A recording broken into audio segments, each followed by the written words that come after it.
মুসা আলাইহিস সালাম একদিন আল্লাহকে ডাক দিয়ে বললেন, রাব্বি আপনি ঘুমান না, কারণ কি? আল্লাহ বলেন, মুসা কেন ঘুমাই না তুমি কি দেখবা? বলে হ্যাঁ দেখ।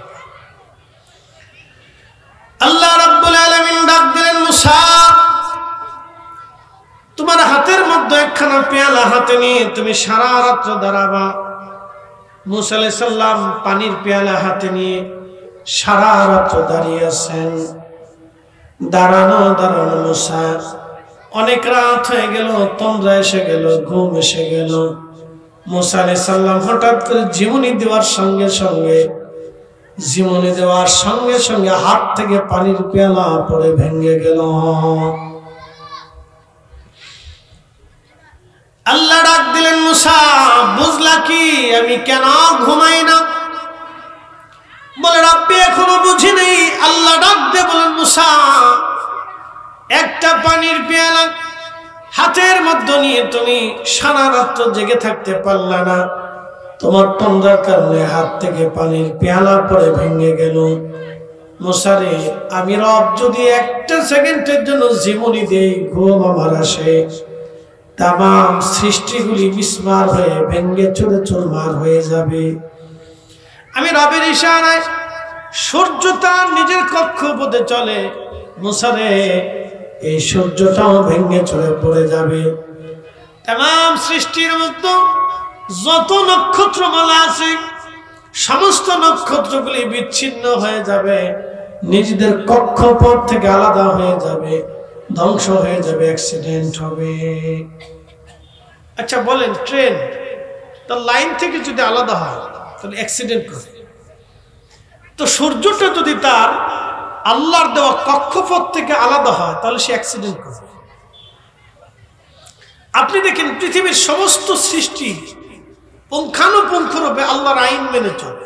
যেমন একটা গাছ, সে জড় বস্তু, সে এক জায়গায় দাঁড়িয়ে থাকে, যতদিন আল্লাহ তাকে বাঁচায় রাখে সে ওইখানে দাঁড়িয়ে থাকে, ওখান থেকে রস নেয়, ওখান থেকে জীবন ধারণ করে, সূর্যের আলো নেয়, মানুষের আম দেয়, মানুষের ফল দেয়, মানুষের ছায়া দেয়, সে ওইখানেই বেঁচে থাকে এবং ওইখানে দাঁড়িয়ে থাকে। এটার নাম জড় বস্তু। এই বস্তুটা আল্লাহর আইনে ওইখানে দাঁড়ায় থাকে।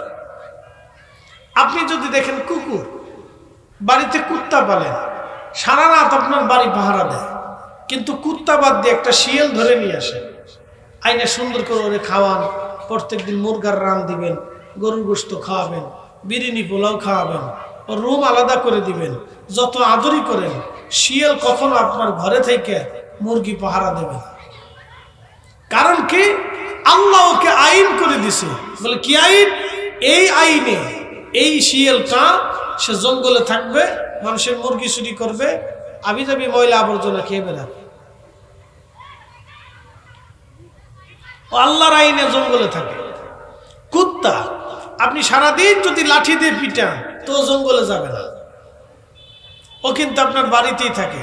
যতই মাছ ধরে লাঠি সাবর যাই কিছু দেন, ঘুরে ঘিরে কিন্তু আপনার সামনে এসে লেজ মেজ গুটাইয়া শরীর টুরির মুচড়াইয়া আপনারে ডাক দেখে, মালিক আপনি মাফ করে দেন, মারেন ধরেন যাই করেন, আপনার বাচ্চার মনে।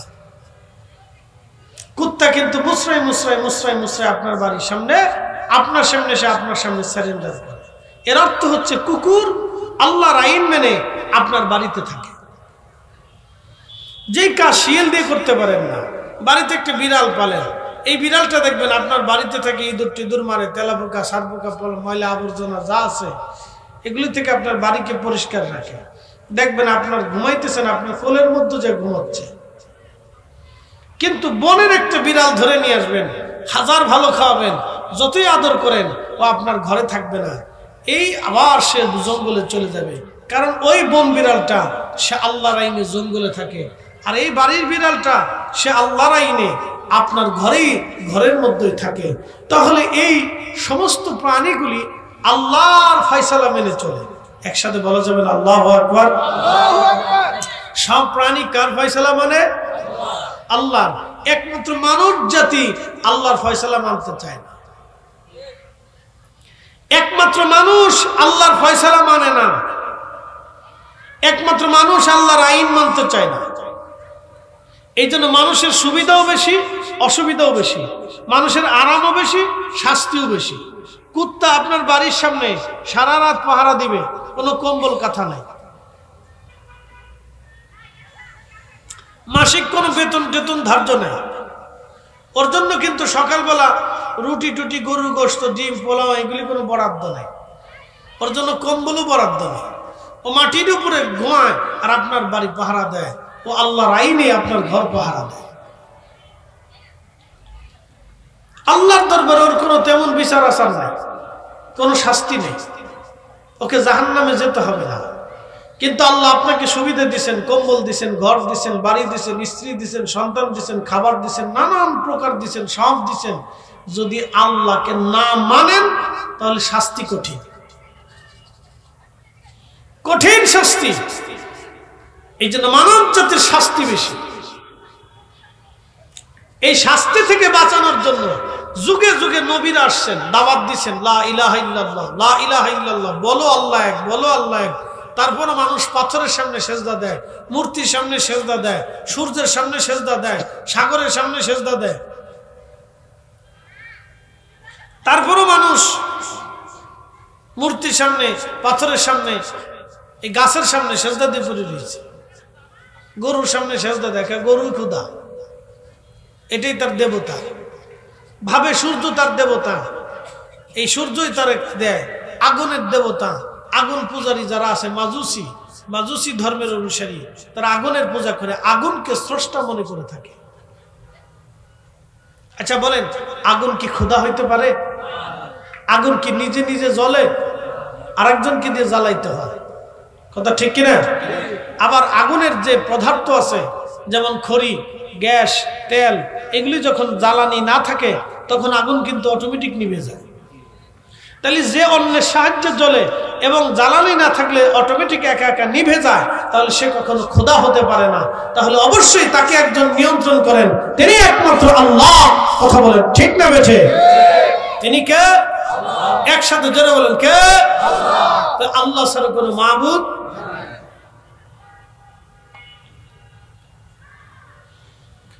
প্রিয় উপস্থিতি, খুব মনোযোগ দিবেন। ইমামুল আজম আবু হানিফা রাহমাতুল্লাহ আলাইহির সাথে এক নাস্তিকের বহস। ওই নাস্তিক পণ্ডিত তিনি দাবি করলেন তার সাথে বহস করে ইরাকের বাগদাদে কেউ নাই। ইমাম আজম আবু হানিফা রাহমাতুল্লাহ আলাইহি, যিনি আমাদের হানাফি মাযহাবের ইমাম, ওনার উস্তাদের নাম ইমাম ইব্রাহিম নখী, তিনার উস্তাদের নাম হযরত আব্দুল্লাহ ইবনে মাসউদ, তিনার উস্তাদের নাম রাহমাতুল লিল আলামিন, আর তিনার উস্তাদের নাম রব্বুল আলামিন। আল্লাহর ছাত্র নবীজি, নবীজির ছাত্র ইবনে মাসউদ, ইবনে মাসউদের ছাত্র ইব্রাহিম নখী, আর ইব্রাহিম নখীর ছাত্র হযরত ইমাম আজম আবু হানিফা। একবার জোরে বলবেন কি মারহাবা। তাহলে বুঝেন তারা কত বড় জ্ঞানী ছিলেন। তো ওনার সাথে বহস হবে নাস্তিকের। দিন তারিখ নির্দিষ্ট হলো, সময় নির্দিষ্ট হলো, দুপুর টাইমে বহস হবে। বহসের জন্য নাস্তিক পণ্ডিত স্টেজে বসে রয়েছে, হাজার হাজার মানুষ অপেক্ষা। আজকে দেখি বহসে কে জিতে। এই নাস্তিকের বহস দেখার জন্য, মুসলমানদের ইমামের বহস দেখার জন্য হাজার হাজার মানুষ উপস্থিত হয়ে গেল।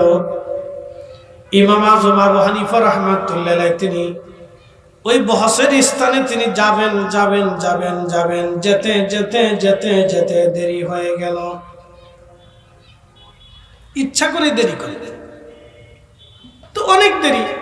ধরেন আমার মাহফিলে আজকে বয়ানের কথা বাদ মাগরিব, এখন আমি আসতে আসতে আসতে আসতে এশা হয়ে গেল, এশা করলাম, এশা চলে গেল, এশার পরে 9টা বাজলো, 9টার পরে 10টা বাজলো, 10টার পরে 11টা বেজে গেল। তো কেমন হবে বলেন তো? শেষে আমি মোবাইল বন্ধ করে বললাম, ভাই আমি আসতে পারতেছি না, আই এম সরি। তাহলে কেমন হবে বলেন তো? বিরাট প্যারা না?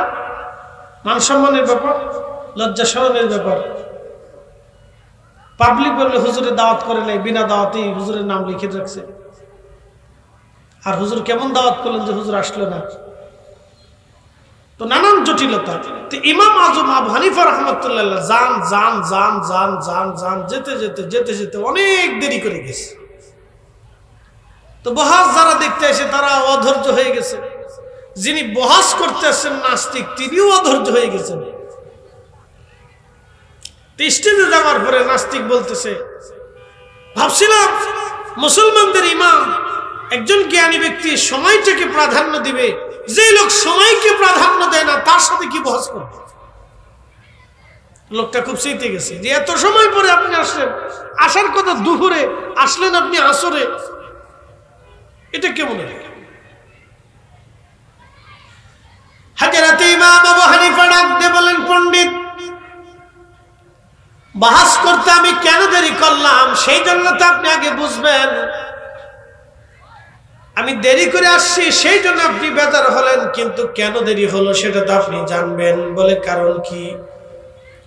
বলে দেরি হয়ে গেছে, আমি তো আসতেই চাইছিলাম, আমার আসার পথে একটা নদী আছে, এই নদী পার হওয়ার জন্য নৌকা লাগে, তো নদীর কিনারে এসে দেখলাম কোনো নৌকা নাই।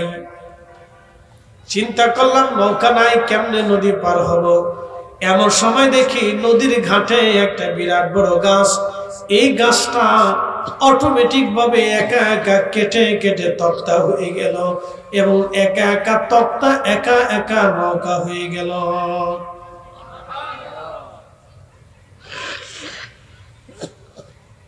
বলতেছে আমি যে দেরি কেন করলাম আপনি বুঝবেন না। আমার বাড়ি থেকে আসার সময় নদী, এই নদী পার হইতে নৌকা লাগে, এখন নৌকা নাই, নদী কেমনে পার হয় চিন্তায় পড়ে গেলাম, নদী কিভাবে পার হবে।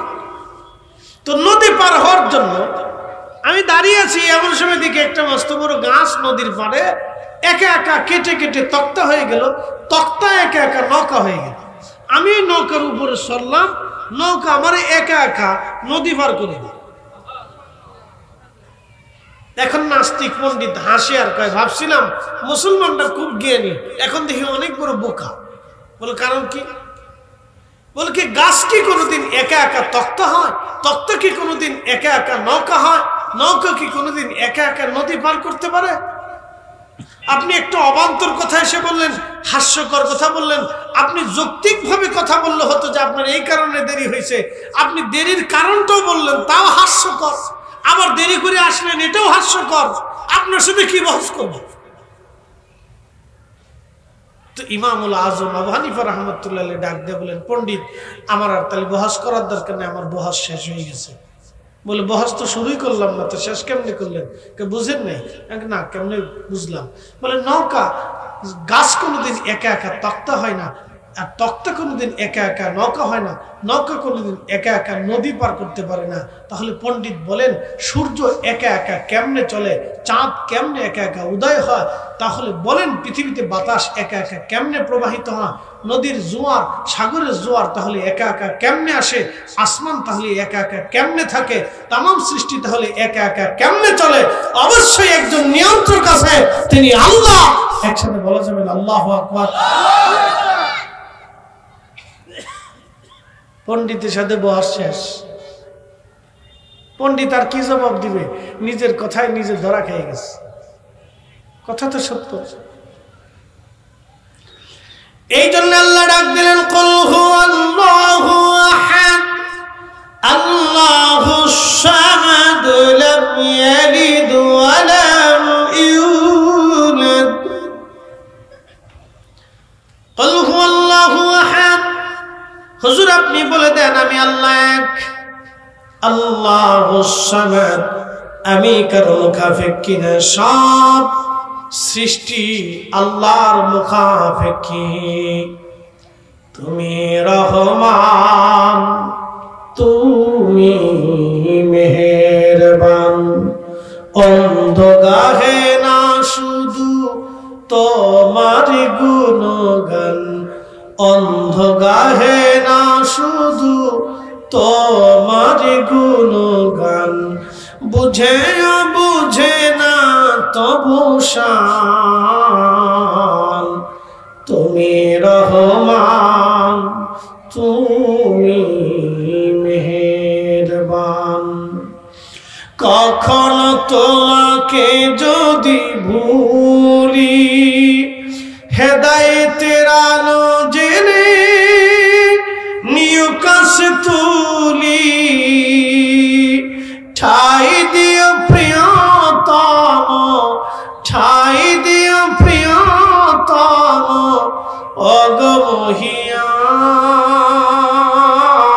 অগমহিয়ান তুমি রহমান তুমি মেহেরবান অন্ধ গাহে না শুধু তোমারি গুণগান বুঝেও বুঝে না তবু শান তুমি রহমান তুমি মেহেরবান আল্লাহুম্মা সাল্লি আলা জবান খুলে আল্লাহু আকবার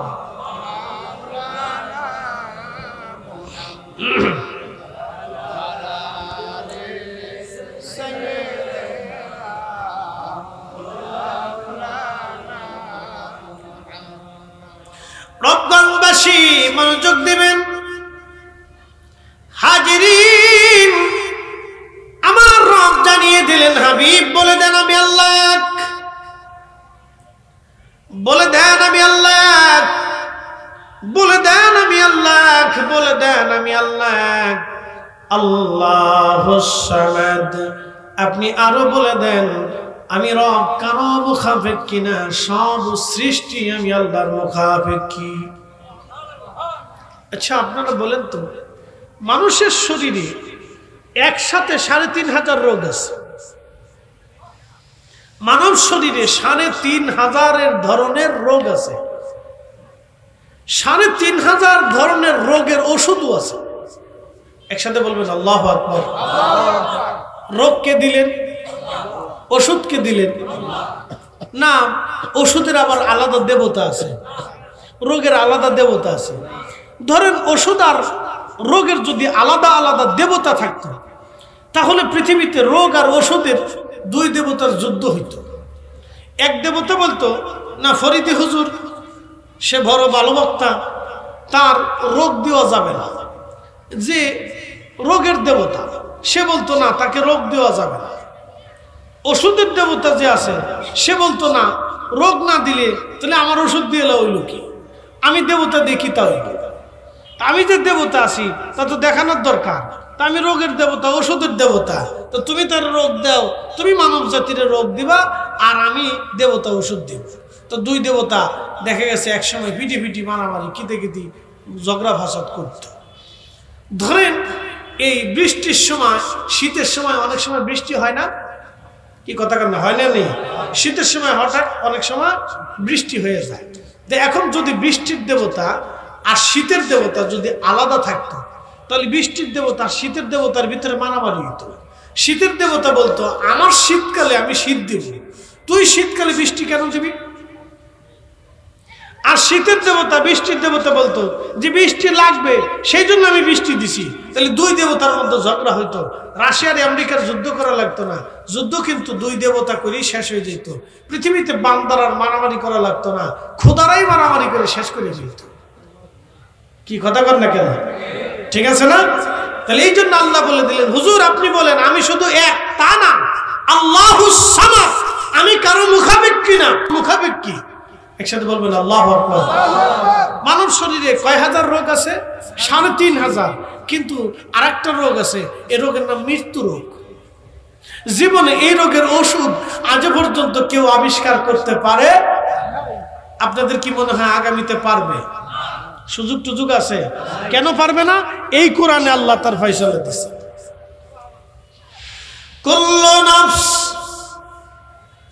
কুল্লু নাফস এই কোরআনে আল্লাহ বলতেছেন কুল্লু নাফস সমস্ত জীবন যায়িকাতুল মউত মৃত্যুর স্বাদ তাকে নিতে হবে এমন কোন জীবন নাই যেই জীবনের মরণ না হবে আপনার পুকুরের মাছের মরণ হবে আপনার গাছের মরণ হবে আপনার পাহাড়ের মরণ হবে পশু পাখির মরণ হবে সমুদ্রের মাছের মরণ হবে ফেরেশতাদের মরণ হবে একসাথে বলবেন আল্লাহু আকবার। কারা মারা যাবে? ফেরেশতারা। জোরে বলেন কে মারা যাবে? এবং যে মালাকুল মউত আর মৃত্যুর দূত আজরাইল, সে মনে হয় সারা জীবন বেঁচে থাকবে, তার জান সে নিজে কবজ করে দিবে। একসাথে বলবেন আল্লাহু আকবার। মৃত্যু হত্যা করা হবে, মৃত্যুরও মৃত্যু হবে। একসাথে জোরে বলেন আল্লাহু আকবার। বলে এটা কি শুনাইলেন? মৃত্যুরও মৃত্যু হবে। হাসরের মাঠে আল্লাহ রাব্বুল আলামিন মৃত্যুকে সবার সামনে উপস্থিত করাবে। মৃত্যু, এই মৃত্যু আল্লাহর সৃষ্টি। বলে হুজুর এটা আবার কি? হ্যাঁ, কোরআন আল্লাহ ফয়সালা দিয়েছে। আল্লাযী খালাকাল মাউত, আল্লাযী খালাকাল মাউত, আল্লাযী খালাকাল মাউত ওয়াল হায়াত। জীবন আল্লাহর সৃষ্টি, মৃত্যু আল্লাহর সৃষ্টি, হায়াত আল্লাহর সৃষ্টি, মরণ আল্লাহর সৃষ্টি। আল্লাহ বলেন আমি তোমাদের মৃত্যু সৃষ্টি করলাম, এই জন্য আল্লাহ মৃত্যু থেকে মুক্ত। আল্লাহ বলেন আমি তোমাদের জীবন সৃষ্টি করলাম, এই জন্য আল্লাহ জীবন থেকে মুক্ত। একবার জোরে বলা যাবে আল্লাহু আকবার। কারণ যিনি জীবন দেন তিনি জীবন সৃষ্টি করেছেন। সমস্ত সৃষ্টি থেকে আল্লাহ মুক্ত। আল্লাহ যাহা যাহা সৃষ্টি করেছেন তাহা তাহা থেকে একটা আল্লাহ মুক্ত। আল্লাহ তার প্রতি দুর্বল না, আল্লাহ তার প্রতি দুর্বল না। প্রিয় উপস্থিতি, খুবই মনোযোগের সাথে কথাগুলি শুনবেন। এই মৃত্যু আল্লাহ সৃষ্টি। হাসরের ময়দানে সমগ্র মানব জাতিকে আল্লাহ রাব্বুল আলামিন বিচার ফয়সালা করবেন। যখন হাসরবাসীর সব ফয়সালা শেষ হয়ে যাবে, তখন আমার রব আমার আল্লাহ মৃত্যুটাকে হাসরবাসীদের সামনে উপস্থাপন করবেন। তার প্রকৃত রূপ বড় ভয়ঙ্কর হবে, বড় কঠিন হবে। সেই রূপ থেকে তার ভিন্ন রূপ বানাইয়া আল্লাহ রাব্বুল আলামিন মৃত্যুটাকে কোনো এক বর্ণনার দুম্বার আকৃতি দিয়া আমার রব্বুল আলামিন হাসরের ময়দানে তাকে জবাই দিয়া একবারে মৃত্যুকে চিরদিনের জন্য বন্ধ করে দিবেন। আল্লাহ ডাক দিয়ে বলবেন, হাসরবাসী ও জান্নাতি এবং জাহান্নামীরা, তোমরা আর কোনোদিন মারা যাবা না, কোনোদিন আর মারা যাবা না। একসাথে বলবেন আল্লাহু আকবার। ওই দিন থেকে মৃত্যু বন্ধ হয়ে যাবে, আর কেউ কোনোদিন মারা যাবে না। এই জন্য একটা সুসংবাদ শুনে যান। আমরা যারা মুসলমান আছি, লাঠি চবর ফিটিনি ফুটিনি খাওয়ার পরেও আল্লাহ আমরারে একদিন না একদিন হলো জান্নাতে নেবে। আস্তে হয়ে গেল না? জোরে বলেন, একসাথে বলেন আল্লাহু আকবার। আরো জোরে বলেন আল্লাহু আকবার। আমার রাসূলের কারণে আল্লাহ আমরারে জান্নাতে নিবে। নবী বলবেন, আল্লাহ আমার একটা উম্মত জাহান্নামে থাকতে আমি জান্নাতে যাব না। তা আল্লাহ বলবেন, হাবিব আপনার উম্মত আপনি জান্নাতে নিতে থাকেন। তো নিতে নিতে নিতে নিতে নিতে নিতে নিতে নিতে নিতে নিতে সবার শেষে এক উম্মত জাহান্নাম থেকে বের করবে। হেতারে মারতে মারতে পিটিতে পিটিতে কালা বানাই ফেলবে। পিটিনে খাইতে খাইতে খাইতে খাইতে লক্ষ লক্ষ কোটি কোটি বছর পার হবে। তো প্রশ্ন রাখবেন, হুজুর কত বছর পার হবে? এই কোরআনে আল্লাহ ফয়সালা দিয়েছেন, তারজুল মালাইকাতু ওয়ার রূহু ইলাইহি ফি ইয়াউমিন কানা মিকদারুহু 50 আলফা সানা। দুনিয়ার এক এক সেকেন্ড করে 60 সেকেন্ডে 1 মিনিট হবে, এক এক মিনিট করে 60 মিনিটে 1 ঘন্টা হবে, এক এক ঘন্টা করে 24 ঘন্টায় দিন ও রাত হবে। 24 ঘন্টার দিন ও রাতে এক এক দিন করে 365 দিনে বছর হবে। এক এক বছর করে 50,000 বছর গেলে যত বড় হবে। আল্লাহর কোরআন বলতেছে ফি ইয়াউমিন আলফা মাররা, ফি ইয়াউমিন মিকদারহু 50 আলফা মাররা। 50,000 বছর হবে। দুনিয়ার 50,000 বছর যত বড় হবে, হাসরের একটা দিন হবে তত বড় করো, সেই দিনের হাজার হাজার বছর জাহান্নামের আগুনে পোড়া লাগবে। এবার আপনি একটু চিন্তা ভাবনা করে কবরে যাওয়াই বুদ্ধিমানের মতো কাজ। যারা চুরি চাপটামি করতেছে আর ভাবতেছে মুসলমান একদিন না একদিন জান্নাতে তো যাবই, কিন্তু জান্নাতে তো যাবেন কিন্তু চামড়া থাকবে না। কি কথা বল না কেন? ওই যে আমাদের বাংলাদেশের এক জেলার কয়েদি সারা পাইছিল না, ওই যে আপনার কি ফাঁসিতে ঝুলাইতে, তার নাম কি, জল্লাদ শাহজাহান জল্লাদ। শাহজাহান জল্লাদ মুক্ত হইছে, কিন্তু মুক্ত হওয়ার পরে বেশি দিন কিন্তু দুনিয়ার স্বাদ পায় নাই। বলে কারণ কি? আইসে ফিরে, কিন্তু যতদিন সাজা মাজা খাইছে আইসে পরে বুড়ার দিন শেষে কয়েকদিন পরে এমনি ফুলে মরে গেল, শেষ। বুঝতে পারছেন? এই জন্য বলে দেয় আল্লাহ হাসরের ময়দানে শাস্তি দিবেন, শাস্তি হবে বড় ভয়ঙ্কর, কিন্তু জান্নাত হবে। সবার শেষে আল্লাহ যারা জান্নাতে নিবে, জান্নাতে নেওয়ার পরে জান্নাতের দরজায় ঢুকে দেখবে আর জায়গা নাই। তার কাছে মনে হবে কোনো জায়গা টাকা নেই। বলবো আল্লাহ জান্নাতে তো জায়গা টাকা দেখি না। আল্লাহ ডাক দিয়ে বললেন তোর কত জায়গার দরকার? বলে আল্লাহ জান্নাতে তো কোনো জায়গা দেখি না। আল্লাহ ডাক দিয়ে বলবেন এ আমার বান্দা যা, তোকে দুনিয়ার 10টা পৃথিবীর সমান একটা জান্নাত দিয়ে দিলাম। সুবহানাল্লাহ। না না একসাথে জোরে বলেন আল্লাহু আকবার। আল্লাহু আকবার। কয়টা পৃথিবীর সমান? জোরে বলেন কয়টা? আর আমরা 2 ইঞ্চি মাটি নিয়ে মারামারি করি। কি কথা বল না কেন? কয় ইঞ্চি মাটি নিয়ে? 2 ইঞ্চি। 1 ইঞ্চি মাটি নিয়ে পারাপারি মারামারি গুতাগুতি লাথালাতি কিলিকিলি 10 টাকা 20 টাকা 50 টাকা 100 টাকা। তোর ছাগলে আমার ধান খাইলো কে? আমার বাড়ি তোর হাঁস আসলো কে? তোর মুরগা আমার বাড়ি গেল কে? তোর বিড়ালে আমার মাছ খাইলো কে? কি কথা বল না কেন? এই সামান্য বিষয় নিয়ে আমাদের দেশে ঝগড়া হয়, বিশেষ করে বেশি ঝগড়া করে বেডিরা। আমার তার জীবনে দাওয়াত দেবে না এরা, হুজুর আমরা দুর্নাম করে গেলাম। কথা সত্য। সামান্য বিষয় নিয়ে মহিলারা ঝগড়া ফাসাদ করে, বিরাট ঝগড়া পাকা। এই ঝগড়াটা সরাইতে শেষে স্বামী স্ত্রীর ভিতরে চলে আসে, পরিবারের মধ্যে আসে, সংসারের ভিতরে চলে আসে, ভাই বিরাদারের যুদ্ধ হয়, আত্মীয় স্বজনের সাথে সম্পর্ক নষ্ট হয়। কথা খারাপ করছি ভাই? সামান্য বিষয় নিয়ে। কি বিষয় নিয়ে? তা আপনি আপনার ছোট ভাই ধরেন তার বউরে 5000 টাকা দিয়ে একটা শাড়ি কিনে দিছে, তা আপনার বউ মনে করেন যে গুনগুন শুরু করছে। তুমি কি পুরুষ হইলে? তোমার ছোট ভাই 5000 টাকা দিয়ে শাড়ি কিনে দিল তার বউরে, আর তুমি আমার এখনো 3000 টাকা দিয়ে কিনে দিতে পারবে। তোমার লোকে বিয়ে বসে আমার জিন্দগি শেষ।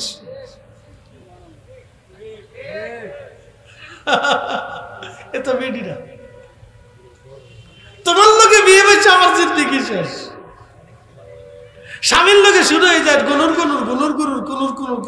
শুরু হয়ে গেছে। প্রিয় উপস্থিতি, খুব মনোযোগের সাথে কথাগুলি শুনবেন বাবাজি। আল্লাহ রাব্বুল আলামিন আমাদেরকে সৃষ্টি করলেন, মৃত্যু সৃষ্টি করলেন, হায়াত সৃষ্টি করলেন। দুনিয়ার 10টা পৃথিবীর সমান একটা জান্নাত, সবার শেষে যে জান্নাতে যাবে আল্লাহ তাকেও দিয়ে দিবে। একবার জোরে বলা যাবে আল্লাহু আকবার। আর যারা আমল করে জান্নাতে যাবে তাহলে বুঝেন তো তারা কেমন হবে। আফসোস জান্নাতে থাকবে। বলে কেমন আফসোস? বুঝাইতেছি আপনাদেরকে। একজনে এই একটা টিনের ঘর করছে, অনেক কষ্ট মষ্ট করে একটা টিনের ঘর করছে। মাস 2 টিনের ঘরের মধ্যে শুয়ে হেতা চিন্তা করে, আরে আমার যদি একটা এই টিনের ঘর না থেকে যদি ওয়াল করে ঘর দিতে পারতাম। আচ্ছা, আল্লাহ হাতের ওয়াল করে ঘর দিয়েও দিছে। ওয়াল করে ঘর দেওয়ার পরে মাসখানিক শোয়ার পরে চিন্তা করে, আল্লাহ ওয়াল করে ঘর না দিয়ে যদি আমি একটা বিল্ডিং বানাইতে পারতাম। আচ্ছা, আল্লাহ তার বিল্ডিংও দিছে। বিল্ডিংয়ে মাসখান 6 মাসিক শোয়ার পরে চিন্তা করে, আল্লাহ এই বিল্ডিংটা আমার দিছে, বিল্ডিংটা যদি আমার এই 10 কাঠা 20 কাঠা জমির উপরে যদি আমি একটা বাগান বাড়ি সহ একটা বিল্ডিং করতে পারতাম। আচ্ছা, হেতা হয়েছে। হেতা হওয়ার পরে চিন্তা করি, আল্লাহ এটা তো ভালোই হয়েছে, যদি আমি ওই জায়গাটা, এই রাস্তার কোনায় 20 কাঠা জায়গা আছে, 30 কাঠা 30 কানি জায়গা আছে, ওটা যদি রাখতে পারতাম। আচ্ছা হেতা রাখছে, রাখার পরে চিন্তা করে আমি যদি একটা ইন্ডাস্ট্রি করতে পারতাম, দিছি ইন্ডাস্ট্রি দেওয়ার পরে চিন্তা করে আরে আমি যদি যমুনার মতো একটা বড় গ্রুপ করতে পারতাম, এরপরে করছে গ্রুপ করার পরে চিন্তা করে যে আমার যদি আরো 10টা গ্রুপ থাকতো, দিছে আল্লাহ 10টা গ্রুপ দেওয়ার পরে চিন্তা করে ধুর বাংলাদেশে ব্যবসা হয় না, আমি যদি সারা বিশ্বব্যাপী একটা ব্যবসা করতে পারতাম, এই শুরু করলো সারা বিশ্বব্যাপী। হাতে আবার চিন্তা করে না আমি সারা পৃথিবীর শ্রেষ্ঠ যদি ধনী হইতে পারতাম, এটা শ্রেষ্ঠ ধনী হওয়ার পরে চিন্তা করে না সারা দুনিয়া যদি আমি গিল্লে খাইতে পারতাম। কথা বুঝেন নাই মনে হয়? মানুষের আশার কোনো শেষ নেই। কি কথা বল না কেন? মানুষের আশার কোনো শেষ নেই, আকাঙ্ক্ষারও কোনো শেষ নেই। শুধু ইমানদাররা একটা আকাঙ্ক্ষা করে, আল্লাহ ইমানের সাথে আমল নিয়ে তোমার ক্ষমা নিয়ে তোমার রসুলের গোলামি নিয়ে কবরে যাইতে পারলেই শান্তি। কি কথা বল না কেন? যারা ইমানদার তারা এই চিন্তা করে, আর যারা দুনিয়াদার তারা খালি এই চিন্তা করে যদি আরো হইতো আরো হইতো আরো হইতো আরো হইতো আরো হইতো, খালি হেতা চিন্তা করে। আর যারা ইমানদার তারা চিন্তা করে আল্লাহ কোন রকম ডাল ভাত খাইয়া যদি ইমানের হালতে একই নকল নিয়ে আমল আখলাক নিয়ে কবরে যাইতে বললি শান্তি সারে, আর দরকার নাই ছেলে পেলেদেরকে মানুষ বানায় রেখে গেলি এটাই বালা। প্রিয় রূপগঞ্জবাসী, জান্নাতের ভিতরে মানুষের ওরকম আকাঙ্ক্ষা আসবে, আহা আমি যদি দুনিয়াতে আরো বেশি নামাজ পড়তাম তাহলে আমি উপরের তলা পাইতাম, যদি আমি আরো বেশি রোজা রাখতাম তাহলে আরো উপরের তলা পাইতাম, যদি আমি আরো বেশি জিকির করতাম তাহলে আমি আরো উপরের তলা পাইতাম, যদি আমি আরো সুন্দর করে বেশি বেশি দান সৎকা করতাম তাহলে আমি আরো উপরের তলা পাইতাম। জান্নাতের ভিতরে যাওয়ার পরে উপরে জান্নাতের নাজ নিয়ামত দেখে ওই জান্নাতে সেই দিন আফসোস করতে থাকবে, আল্লাহ আমি যদি আরো বেশি জান্নাত পাইতাম, আমি যদি দুনিয়াতে আরো বেশি ইবাদত করতাম তাহলে কতই না ভালো হতো। সেদিন আফসোস করবে জান্নাতীরা, আর বলবে আরে আমি যদি দুনিয়াতে আরো বেশি নামাজ পড়তাম, দুনিয়াতে আরো যদি জিকির করতাম, দুনিয়াতে যদি আমি আরো বেশি জিকির করতাম তাহলে কতই না মজা হইতো, কতই না সুন্দর হইতো, তাহলে আমি বড় জান্নাতটা পাইতাম, জান্নাতুল ফিরদাউস পাইতাম, সর্বশ্রেষ্ঠটা পাইতাম, দুনিয়ার এই 100 পৃথিবীর সমান একটা জান্নাত আমি পাইতাম। কত হুর গিলমান থাকতো, কত খাদেম খুদ্দাম থাকতো, কত বাচ্চা কাচ্চা থাকতো, কত সুন্দর সুন্দর গিলমানরা আমার খেদমত করত, কত স্ত্রী আমার থাকতো।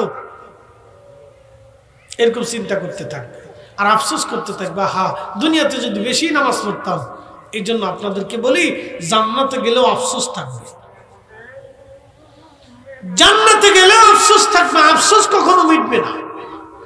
এই জন্য জান্নাতের কাজ করে যাওয়া উচিত, দুনিয়ার থেকে বেশি বেশি বেশি বেশি করে জান্নাতের কাজ। শোনেন আপনাদেরকে বলি, এই যে আমার সামনে এখন চা দেওয়া হয়েছে, এই যে চা, এই চাটা কেন হলো? এটা আমার দেহের খোরাক, আমি এটা খাইলে আমার কন্টেন্ট স্পিড এখন বাড়বে, আমার শরীর ভালো লাগবে, কারণ আমি কথা বলতেছি, এই কথার সাথে আমার এনার্জি লস হচ্ছে। এই চাটা খাইলে আমার এনার্জিটা পুরা হবে, আমার শরীরটা চাঙ্গা চাঙ্গা থাকবে। আর যদি চা না খাই তাহলে শরীরটা আস্তে আস্তে আস্তে আস্তে ঝিমিয়ে যাবে, আমার দুর্বলতা আসবে। চা যত খাবো, ঘন ঘন যত চা খাবো, তত আমার কণ্ঠের স্পিড থাকবে, আমার দেহের স্পিড থাকবে। এটা হচ্ছে দেহের খোরাক। আর আমরা যে জিকির করতেছি, নামাজ পড়তেছি, এটা হচ্ছে রুহের খোরাক। রুহের খোরাকটা কিয়ামতে কাজে লাগবে, দেহের খোরাক কিয়ামতে কাজে লাগবে না। দেহের খোরাক মৃত্যু হওয়ার সাথে সাথে শেষ হয়ে যাবে, এটা পচে যাবে, গলে যাবে, নষ্ট হবে, পোকা লাগবে, শেষ হয়ে যাবে। কিন্তু রুহের খোরাক যেটা, আল্লাহর জিকির, নবীর দরুদ, আল্লাহর গোলামি, নামাজ, রোজা, জিকির, ফিকির, হক হালাল মতো চলা, এটা হচ্ছে রুহের খোরাক। এই জন্য দেহকে জিন্দা না করে রুহকে জিন্দা করে যায়। একসাথে বলবেন আল্লাহু আকবার। কারে জিন্দা করবেন? রুহু। জোরে বলেন কাকে জিন্দা করবেন? রুহু। দেহ তাজা না করিয়া রুহু তাজা করে যায়, দেহ তাজা না করিয়া রুহু তাজা করে যায়। আল্লাহ আমাদেরকে বোঝার তৌফিক দিক, বলেন আমিন। জবান খুলে দুরূদ শরীফ পড়েন, আল্লাহুম্মা সাল্লি আলা সাইয়্যিদিনা মাওলানা মুহাম্মদ ওয়া আলা আলি সাইয়্যিদিনা মাওলানা মুহাম্মদ। নবীর ইশকে জানো দিল ভাই,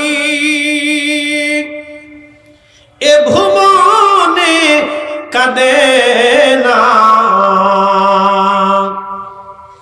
রোজ হাসরে ভাইজান তারা নবীজির দেখা পাবে না আল্লাহুম্মা সাল্লি আলা সাইয়্যিদিনা মাশাআল্লাহ আল্লাহু আকবার মুহাম্মাদ ওয়া আলা আলি সাইয়্যিদিনা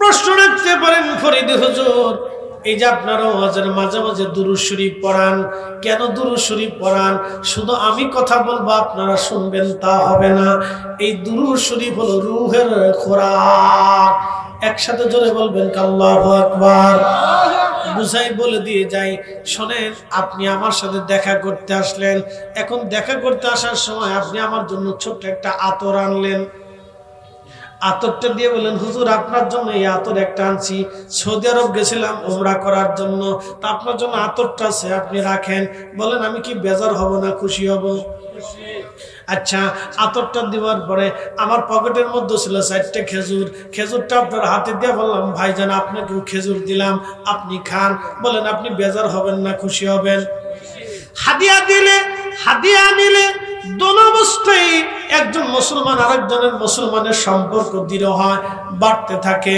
বাড়তে থাকে বাড়তে থাকে এই জন্য উম্মত যখন নবীকে দরুদ সালাম পাঠায় তখন উম্মতের সাথে নবীর সম্পর্ক বাড়ে হয় না হয় না হয় না আরো জোরে বলেন একসাথে বলেন আল্লাহু আকবার আমাদের দেশে অনেকে বুঝে না এটা আমরা মিলাদ পড়াই ঘরে ঘরে মিলাদ দেই না অনেক সময় দিই মিলাদ পড়লে অনেকে বেদাত হয় খালি কয় বেদাত বেদাত বেদাত আমার ভাইরা বেদাত দেখছে কিন্তু মূলত ইবাদত দেখে নাই শুধু দেখছে বেদাত কিন্তু ইবাদত বুঝে নাই ইবাদতটা বুঝতে হবে ভিতরটা একটু ঠিক করে দাও একটু জিকির করি লা ইলাহা লা ইলাহা হক লা ইলাহা হক লা ইলাহা হাসবি রাব্বি জাল্লাল্লাহু মা ফি কলবি গায়রুল আহা নূর মুহাম্মদ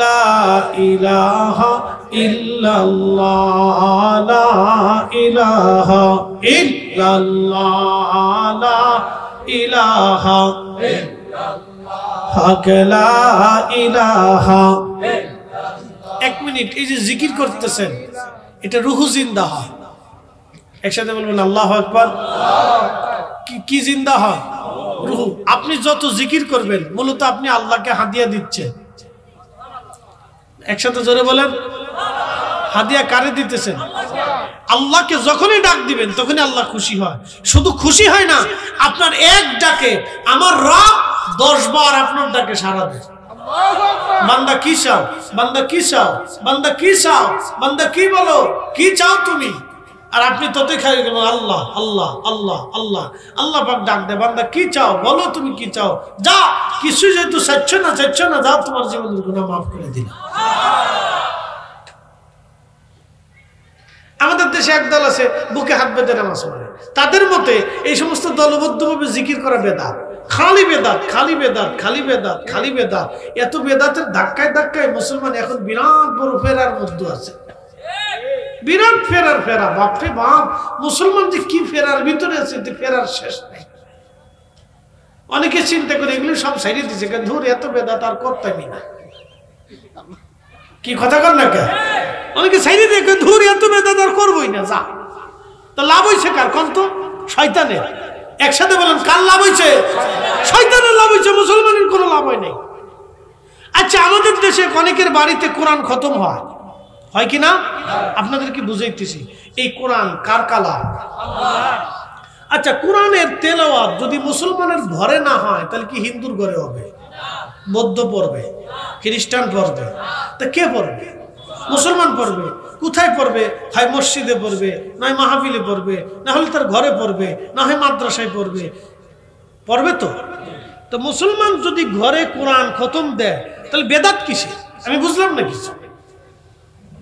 আমার এটা বুঝে আসে না যে মুসলমান তার ঘরের ভিতরে কোরআন খতম দিবে, তলবে ইলমরা যাবে, উলামায়ে কেরাম যাবে, মুরব্বীরা যাবে, কোরআন শরীফ পড়বে। মুসলমানের ঘরে যদি কোরআন খতম না হয় তো কোরআন খতম কার ঘরে হবে? আমি বলে দেব, জমিন আল্লাহ, আসমান আল্লাহ, তো কথা আল্লাহ, তো আল্লাহর জমিনে, আল্লাহর আসমানের নিচে মুসলমানের ঘরে যদি আল্লাহর কালামের উচ্চারণ না হয় তো উচ্চারণ কোন জায়গায় হবে? এই কালামের উচ্চারণ করে এটাও বেদাত। দেশে শয়তান কি পরিমাণে যে জিন্দা হয়েছে আপনার ভাষায় প্রকাশ করে পাবো না। এগুলির পাল্লায় পড়ে পড়ে আজকে বহু মুসলমানের ঘর থেকে কোরআনের আওয়াজ উঠে গেছে। এখন স্টার জলসার আওয়াজ চলে, ফেসবুকের আওয়াজ চলে, গানের আওয়াজ চলে, এমন ডেক সেট বাজে সারা রাত খালি কুকু কুকু কুকু কুকু কুকু কুকু বাজে। কি কথা কন না কেন? লাভ হয়েছে কার? শয়তানের। জোরে কন না, লাভ হয়েছে কার? মুসলমানের লাভ হয়নি তো শয়তানের লাভ হয়েছে। এই জন্য মুসলমানের ঘরে ঘরে কোরআন খতম, কোরআন তেলাওয়াত, দোয়া দুরুদ, জিকির আজকার, মিলাদ মাহফিল এগুলি করার দরকার। কথা কোন ঠিক কি না? এগুলি করার দরকার। আমার দিকে তাকান, হিন্দুদের বাড়ি ঘরের ভিতরে পূজা অর্চনা হয় কিনা দেখবেন। তাদের ধর্ম অনুসারে অনেক পূজা অর্চনা, লক্ষ্মী পূজা, এই পূজা, সে পূজা, সরস্বতী পূজা, আর কি পূজা, ঘোড়ার ডিম, আগুর ডিম, বিউডিন, গণেশ মনেশ, ঠাকুর মাকুর আরো আছে, মেলা কিছু দিয়ে তারা সাজাই সুজায় ঘরের ভিতরে তারা পূজা করে। বলে কারণ কি? ঘরের ভিতরে লক্ষ্মী পূজা করলে ঘরে লক্ষ্মী আসবে, এটা তাদের বিশ্বাস। কথা ঠিক কিনা? আর আমাদের মুসলমানদের বিশ্বাস হলো, যদি আল্লাহর রাসূল বলছেন ও আমার উম্মত তোমরা ঘরকে কবর বানায়ো না, বলে কারণ কি? ঘরের ভিতরে তোমরা কিছু কিছু ইবাদত করো, কিছু নামাজ পড়ো, কোরআন তেলাওয়াত করো। খাদিমুর রাসূল হযরত আনাস রাদিয়াল্লাহু আনহু একটানা 10 বছর নবীর খেদমত করেছেন। তিনার জীবনের সারা জিন্দেগীর একটা আমল ছিল, ওনার 100-এর উপর সন্তান ছিল। একসাথে বলবেন আল্লাহু আকবার। তো উনি সারা রাত্র কোরআন পড়তেন, সারা রাত্র কোরআন পড়তেন। কোরআন পড়ে তাহাজ্জুদের সময় কোরআনের 1 পারা কি 2 পারা বাকি রেখে দিতেন। বাকি তেলাওয়াত গুলি তাহাজ্জুদ পড়ে, ফজরের নামাজ পড়ে বাড়ি যাইতেন। ওনার 100-এর মতো সন্তান ছিল, নাতি নাত করে দিয়ে 200-300 হবে। সবাইরে ডাকতেন। একসাথে বলবেন আল্লাহু আকবার। আমরা এখানে গুনে কেটে দেখেন কয়জন লোক আছে। পোলাপান টোলাপান আনেন, মহিলা টহিলা বাদ দিয়ে, মহিলারা পর্দার আড়ালে আছে, তাদেরকেও দিয়ে হিসাব করে তো হযরত আনাস রাদিয়াল্লাহু আনহু যা ছিল আমরা এখানে তা আছে। একসাথে কোন আল্লাহু আকবার। উনার যা ছিল আমরা এখানে তাই আছি। বলি এত পোলাপান কেমনে হয়েছে? হ্যাঁ, আল্লাহ ওনার একটা বরকত দিয়েছিল। ওনার মা একদিন ডাক দেখে, আনাস রে তুই তো রসুলের খেদমত করিস, তো কিছু তো চাইলি না। বলে মা কি চাবো? তো যাই কবি যে আল্লাহ যেন আমার সম্পদ এবং সন্তানের জন্য আল্লাহ বরকত দেয়। তো মা তো শিখিয়ে দিছে, আস্তে করে যাই ইয়া রাসূলুল্লাহ আপনি আমার জন্য দোয়া করে দেন। বলে কি দোয়া চাও খাদেম আমার? বলে হুজুর আপনি দোয়া করে দেন আল্লাহ যাতে আমার সম্পদ এবং সন্তানে বরকত দেয়। আল্লাহ নবীর সাথে সাথে হাত তুলে ইয়া রাব্বি আমার খাদেম আনাস দোয়া চাইতেছে আল্লাহ তার সম্পদে এবং সন্তানে তুমি বরকত দিয়ে দাও। আচ্ছা, রসুলের দোয়া কি ফেরত আসবে? হ্যাঁ, কখন আসছিল? এটাই নবী, তিনি যে নবী আর আল্লাহ যা আছে এখান থেকে বুঝে যাবেন। তিনি যে নবী এবং আল্লাহ যা আছে এখান থেকে বুঝে যাবেন। একসাথে বলবেন আল্লাহু আকবার। তিনি হাত বাড়াইছেন কার কাছে? কার কাছে? হাত বাড়াইছেন, চাইছেন, আল্লাহ ফেরত দেন নাই। সবার খেজুর কাছে খেজুর দত্ত একবার, আর ওনার খেজুর কাছে খেজুর দত্ত বছরে 2 বার। সবার উটের বাচ্চা হয়তো একটা, ওনার উটের বাচ্চা হয়তো 2টে। সবার যদি উটের দুধ হইতো 5 কেজি, ওনার হয়তো 10 KG. Double double double double double double. আর আল্লাহ সন্তান দিতে দিতে দিতে দিতে দিতে দিতে দিতে দিতে এমন বেড়ার বেড়া আল্লাহ বানায় দিছে, 100-এর মতো সন্তান দিছে আল্লাহ। একসাথে বলবেন আল্লাহু আকবার। এরকম বেড়া সারা দুনিয়া তার একটু হইতেন না, আর একটু বলবেন না। আল্লাহ রসুলের দোয়া, সব সন্তান নিয়ে, নাতি পুতি নিয়ে খাদিমুর রাসূল হযরত আনাস কোরআনের বাকি পারাগুলি তেলাওয়াত করতেন ঘরের মধ্যে সবার সামনে। বাকি পারা তেলাওয়াত করে হযরত আনাস রাদিয়াল্লাহু আনহু সবাইকে নিয়ে দোয়া শুরু করতেন হাত বাড়াইয়া। জামাতের সাথে দোয়া করে বলতেন আমার সন্তানরা আমি আমার মাসুক নবীর জবান থেকে শুনছি, আমার নবী বলেছেন কোরআন খতমের পরে যে দোয়া হয় এই দোয়াটা আল্লাহর দরবারের সাথে সাথে কবুল হয়ে যায়। কি বুঝলেন? মুসলমানের ঘরে কোরআন তেলাওয়াত হবে কিনা, খতম হবে কিনা, দোয়া হবে কিনা? হবে। সাহাবীদের আমল খালি বেদাত বেদাত কইয়ে দেশে শয়তানেরা লাভ করেছে, মুসলমানের লাভ হয় নাই। শয়তানের লাভ হইছে, মুসলমানের লাভ হয় নাই। এজন্য যারা বেদাত বলুক ও বেদাতের ফতোয়ার সাতার গোষ্ঠী কিলেই মুসলমানের ঘরে ঘরে কোরআন তেলাওয়াত হবে, দোয়া দুরূদ হবে, মিলাদ মাহফিল হবে, জিকির ফিকির হবে। কি কথা কর না কেন, ঠিক কি না? আল্লাহ কবুল করুক বলে না আমি। শয়তানের লাভ হয়েছে, খালি বেদাত বেদাতকে চিল্লিতে মুসলমানের সব শেষ করে ফেলছে। নাই কিছু বলে হুজুর কি নাই? মহিলারা তো বোরকা পরে, বোরকা আছে পর্দা নাই। বলে হুজুর এটা আবার কেমন? হ্যাঁ, বহু নারী বোরকা পরে কিন্তু পর্দা নাই। পর্দা কি খালি বোরকা পরলেই হয়? না, বহু মুসলমানের টুপি আছে কিন্তু নামাজই নেই। বলে এটা আবার কেমন? নামাজ পড়ে কিন্তু সুদ খায়, নামাজ পড়ে ঘুষ খায়, নামাজ পড়ে মিথ্যা কথা বলে, নামাজ পড়ে মানুষ ঠকায়। এত নামাজ দিয়ে কি হবে? কি কথা কর না কেন? নামাজি আছে, নামাজ আছে কিন্তু প্রকৃত নামাজি নাই। মুসলমান আছে কিন্তু প্রকৃত মুসলমান নাই। কথা কি খারাপ করতেছি আমি? বুঝতে হবে এটা কি আমাদের আলাপ। এই জন্য মুসলমানের ঘরে ঘরে এগুলো চলবে। বেদাত বেদাত ফতোয়া কয়ে কয়ে মুসলমানের বহুত লস করে দিয়েছে, সর্বনাশ হয়ে গেছে দেশে। প্রিয় উপস্থিতি হাজিরিন, খুব মনোযোগের সাথে কথাগুলি শুনে যাবে না, কথা অনেক বড় লম্বা।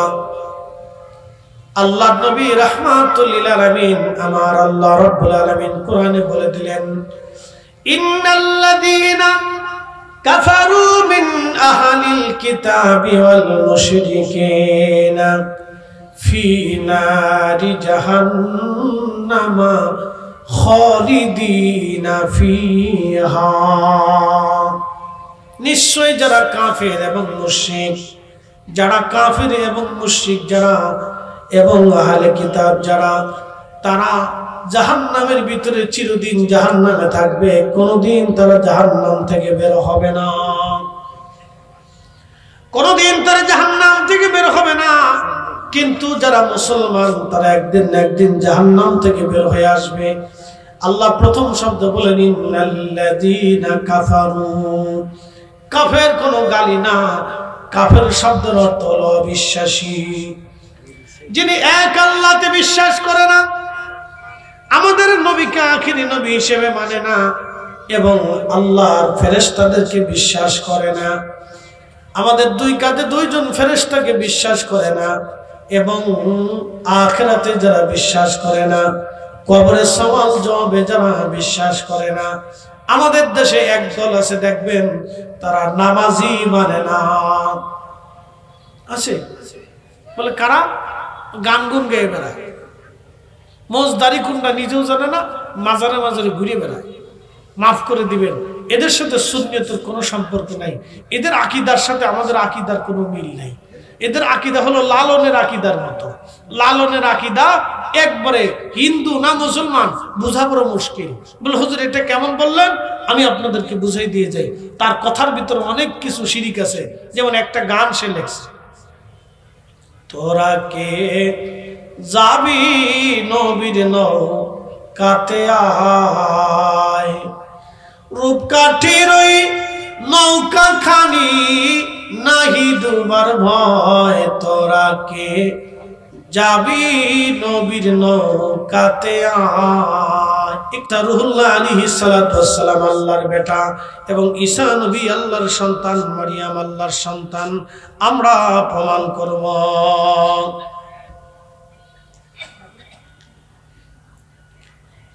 এই প্রমাণের প্রেক্ষিতে খ্রিস্টানদের বিরাট বড় সম্রাট, রোম সম্রাট, তিনি বিরাট বড় বাহিনী দিয়ে, তিনি বিরাট বড় বাহিনী দিয়ে এবং বিরাট বড় বড় জ্ঞানী গুণীদেরকে দিয়ে তিনি সুদূর রোম দেশ থেকে ইরাকের বাগদাদের দিকে জ্ঞানী গুণী তিনি পাঠাইতে লাগলেন। মুসলমান এবং খ্রিস্টানদের সাথে বহস হবে। তখন খলিফা ছিলেন খলিফাতুল মুসলিমিন হযরতে হারুন রশিদ রাহমাতুল্লাহ আলাইহি। তেনার স্ত্রীর নাম জুবাইদা। আপনারা শুনবেন, ইনি সেই জুবাইদা যেই জুবাইদা মক্কা শরীফের ওই আরাফাতের ময়দানের হাজীদের পানির ব্যবস্থার জন্য একটা নহর তৈরি করেছিলেন। প্রায় 25-30 কিলোমিটার ব্যাপী লম্বা একটা নহর। এই নহরের নাম হচ্ছে নহরে জুবাইদা। এখনো সেই নহরে জুবাইদা আরাফাতে আছে। আরাফাতের মাঠের হাজীদের পানি পান করার জন্য পাহাড়ের পাদদেশ দিয়ে পাশ দিয়ে তিনি নহর তৈরি করেছিলেন, ড্রেন করে দিয়েছিলেন, প্রায় 25-30 কিলোমিটার লম্বা। তৎকালীন তার নিজস্ব অর্থ দিয়ে তিনি হাজীদের খেদমতের জন্য এই কাজ করছিলেন। এই জুবাইদা খুব ধার্মিকা পরহেজগার একজন নারী ছিল। আমাদের ফুচকা খাওয়া জুবাইদা না, আমাদের দেশের ফুচকা আর চটপটি খাওয়া জুবাইদা না, কিন্তু এটা আমরা দেশের বহু জুবাইদা আছে খালি ফুচকার চটপটি খায় বেড়ে, এটা জুবাইদা না। উপস্থিতি খুব মনোযোগ দিবেন। হাজরাতে হারুন রশিদের দরবারে চিঠি আসছে। চিঠির মধ্যে লেখা, রোম সম্রাটের পক্ষ থেকে, হারুন রশিদ, আমরা খ্রিস্টানরা তোমাদের সাথে বহাস করতে চাই। তোমরা বলো আল্লাহ এক, আল্লাহ কোনো ছেলে নাই, মেয়ে নাই, স্ত্রী নাই। আর আমরা খ্রিস্টানরা প্রমাণ করব আল্লাহর স্ত্রী আছে, সন্তান আছে এবং আল্লাহর ছেলেপুলে আছে। তোমরা প্রমাণ করবো আল্লাহর ছেলে নাই। মুসলমান এবং খ্রিস্টানদের একটা বহাস হবে। আমি আমার রোম রাজ্য থেকে বড় বড় মুবাহিস, বড় বড় তর্কবিদ যারা আছে তাদেরকে পাঠাই দিলাম। তোমার সাহস থাকলে আমাদের তর্কবিদদের সাথে তোমাদের মুসলমানদের বহাসে বসাও। আপনি একটু চিন্তা করছেন, বহাস করার জন্য সুদূর রোম থেকে ইরাকে লোক পাঠিয়ে দিয়েছে, কত বড় সাহস নিয়ে। তাহলে সেই জমানার তাদের তর্কবিদরা কত বড় মারাত্মক যুক্তিবিদ্যায় পারদর্শী ছিল। তো খলিফা হারুন রশিদ খুব চিন্তায় পড়ে গেলেন যে এই সময়ে আমি যদি বহাসকে অস্বীকার করি তাহলে মুসলমান সারা জীবন মাথা নত করে থাকবে, আর এই বহাসে যদি মুসলমান হেরে যায় তাহলে সারা জীবনের জন্য মুসলমান আর মাথা উঁচু করতে পারবে না। কি করা যায়? তো খুব চিন্তা চিন্তা চিন্তা করতে করতে করতে করতে হারুন রশিদ পেরেশান হয়ে গেলেন। কাকেই বহাসের দায়িত্ব দেয়? লোক খুঁজে পান না, লোক খুঁজে পান না। উজির ডাকতে বললেন, বাদশা, খলিফা, চিন্তার কোনো কারণ নাই, আমি একটা লোক পেয়েছি, তার নাম ইমাম আবু ইদ্রিস আশ-শাফিঈ। তিনার বাড়ি বর্তমান ফিলিস্তিনের বাইতুল আকসা মসজিদে তিনি ইমামতি করতেন। ইমাম আবু ইদ্রিস আশ-শাফিঈ,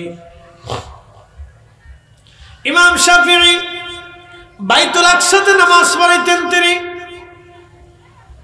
উজির বললেন, হুজুর, আপনি যদি বলেন তাহলে ওনাকে দায়িত্ব দিতে পারেন। উনি এলেমে হেলেমে আমলে এলমে এলাদুন্নিতে উনি পাকা। একবার জোরে বলা যাবে কি মারহাবা? এলমে শুধু এলেমে নাই, এলমে লাদুন্নিও আছে। শুধু বাহ্যিক জ্ঞান নাই, ইলমুল কালবুর মধ্যে আছে। এই কোরআনে দুই ধরনের বিদ্যা আপনি পাবেন, এক বিদ্যার নাম জাহির, আর এক বিদ্যার নাম বাতিন। আল্লাহ বললেন, আলিফ লাম মিম ইয়াসিন তাহা নুন আলিফ লাম রা। এই যে হরফে মুকাত্তাগুলি, বিচ্ছিন্ন হরফ, এর অর্থ আজও পর্যন্ত কেউ বলে দিতে পারে না। দুইজন জানেন, আল্লাহ নবী, আল্লাহ নবী, আল্লাহ নবী। একসাথে বলবেন আল্লাহু আকবার। কে জানে আল্লাহ নবী? জোরে বলেন, কে জানে আল্লাহ নবী? যিনি নাজিল করছেন যার কালবে, শুধু উনিই জানেন। উনি জানেন, উনি জানেন। এটা ইসলামের ভিতরে আল্লাহর দেওয়া তার রসুলের পাকের কাছে গোপন পাসওয়ার্ড। এই পাসওয়ার্ড পৃথিবীতে সবাই জানে না। আল্লামা কাজী সানাউল্লাহ পানিপতি রাহমাতুল্লাহ আলাইহি তাফসীরে মাজহারের মধ্যে লেখেন, এই পাসওয়ার্ডটা এই গোপন শব্দের অর্থ পৃথিবীতে কেউ জানে না, আল্লাহ জানে, নবী জানে। আর আল্লাহর নবী তার বিশেষ বিশেষ উম্মতদেরকে এই গোপন পাসওয়ার্ড শিখিয়ে দিয়ে গেছে। কিয়ামত পর্যন্ত এই পাসওয়ার্ড আসবে। এই পাসওয়ার্ডটা যেতে যেতে যেতে যেতে ইমাম মাহদী পর্যন্ত যাবে। একসাথে বলবেন আল্লাহু আকবার। ইমাম মাহদী পর্যন্ত যাবে। এই যে আল্লাহর দেওয়া গোপন পাসওয়ার্ড, গোপন শব্দ আলিফ লাম মিম, আলিফ লাম রা, ইয়াসিন, তাহা, নুন, কাফ, হা, আইন, সাদ। এই গোপন শব্দগুলি পৃথিবীতে আজ পর্যন্ত কেউ অর্থ করে দিতে পারে নাই। আল্লাহ জানে এবং নবী জানে। আমার রাসূলের প্রধান মুফাসসির ইবনে আব্বাস বলেন, আমিও জানি, আল্লাহ নবী আমাকে জানাইছেন। আর পৃথিবীতে ওলিদের মাধ্যমে এই গোপন পাসওয়ার্ডটা কিয়ামত পর্যন্ত চলতে থাকবে। এই গোপন পাসওয়ার্ড আসতে থাকবে কিয়ামত পর্যন্ত। ইমাম মাহদী পর্যন্ত গোপন পাসওয়ার্ড আসবে। এই গোপন পাসওয়ার্ড হযরতে খাজা বাবা আজমিরি জানতেন, যার কারণে আনা সাগরের পানি তিনি একটা লোটার ভিতরে নিয়ে এসেছিলেন। একসাথে বলা যাবে না মারহাবা। হুজুর গাউসে পাক জানতেন, যার কারণে মুরাকাবায় বসে লৌহে মাহফুজ তিনি দেখতে পারতেন। সুবহানাল্লাহ কি বাড়ি যায়? একসাথে জোরে বলেন আল্লাহু আকবার। না না, এখন তো এশারত জিম দিলে হবে না, এখন তো একবারে শরীর তাজা, একবারে কোনো দুর্বলতা নাই। একসাথে বলেন নারে তাকবীর, না না নারে তাকবীর, নারে রিসালাত। গোপন পাসওয়ার্ড, গোপন শব্দের অর্থ, এটা সবার নসিবে হয় না। যার কালবে আসে তিনি আল্লাহর প্রদত্ত একবারে পছন্দনীয় ব্যক্তি। এটা সিলমোহর, সিল মারা।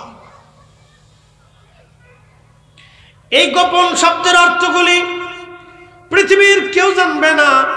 আল্লাহর নবী যাকে পছন্দ করেন, শুধু কবুল করেন, তিনি জানবেন। খাজা বাবা আজমিরি এই গোপন শব্দের অর্থ জানতেন বিদায় আনা সাগরের পানি লোটার ভিতরে আনলেন। ওই দিন যদি খাজা বাবা আজমিরির আধ্যাত্মিক ক্ষমতা না থাকতো, তাহলে আজকে মুসলমানরা এত সুন্দর ইসলাম আপনি উপমহাদেশে পেতেন না। যদি খাজা বাবা আজমিরি সেই দিন ওই আজমির থেকে ধুলি নিক্ষেপ করে যদি পানিপথের প্রান্তরে ধুলি নিক্ষেপ না করতেন, তাহলে এমন সুন্দর ইসলাম হয়তো আপনার আমার নসিবে আজ হতো না। কথা কন্যা গেল ঠিক কিনা? এই জন্য আউলিয়া কেরামগণের অবদানকে কেউ যদি অস্বীকার করে, আমি মনে করি সে তার নিজের বাপকেও অস্বীকার করেছে।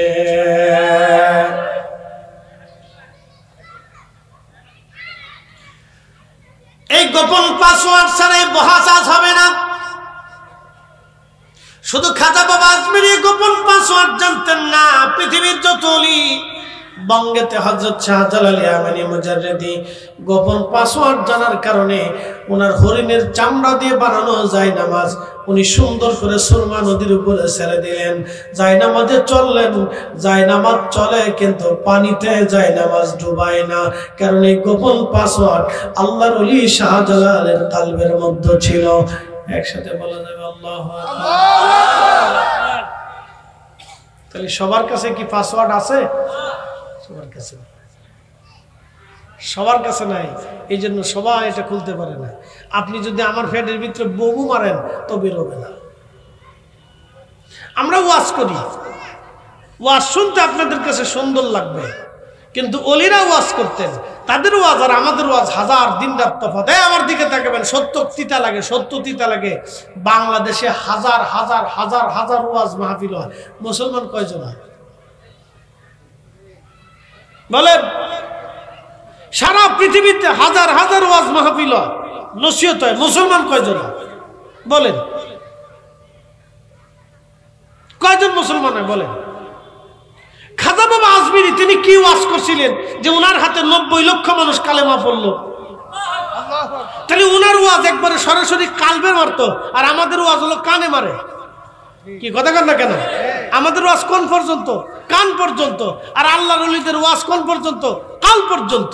একসাথে বলবেন আল্লাহু আকবার। আমাদের ওয়াজ কোন পর্যন্ত? কান পর্যন্ত। আর আল্লাহর ওলিদের ওয়াজ কাল পর্যন্ত। এই জন্য কালবে যখন ওনারা ধাক্কা দিতেন তখন আর সহ্য করতে পারতো না। 90 লক্ষ মানুষ কালেমা পড়েছে, একসাথে বলা যাবে আল্লাহু আকবার। আউলিয়া আউলিয়া کرام এই জমিনে ছিল, আউলিয়া کرام আছে, কিয়ামত পর্যন্ত আউলিয়া کرام থাকবে। পৃথিবী কখনো ওলি শূন্য হবে না। পৃথিবী ওলি শূন্য হবে না, ওলি শূন্য হবে না, ওলি শূন্য হবে না। পৃথিবীতে ওলি শূন্য হবে না। পৃথিবী থেকে কখনো ইশকে রাসূল বাদ যাবে না। আশিকে রাসূল থাকবে, জিন্দা থাকবে। আর যতদিন আশিকে রাসূল জিন্দা থাকবে ততদিনই সুন্নিয়ত জিন্দা থাকবে। কথা মানে বুঝাইতে পারি নাই? বুঝে যাবেন, সূত্র সহজ, কঠিন কিছু না।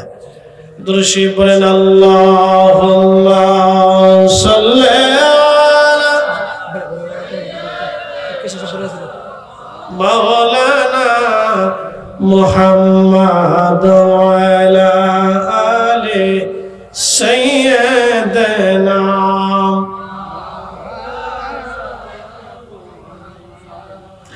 নবীর ইশকে যার দিল ভাই, এ ভুবনে কাঁদে না। রোজ হাসরে ভাই জানতারা নবীজির দেখা পাবে না। আল্লাহুম্মা সাল্লি আলা, মাশাআল্লাহ, আল্লাহু আকবার, মুহাম্মাদ ওয়া আলা আলি সাইয়্যিদানা।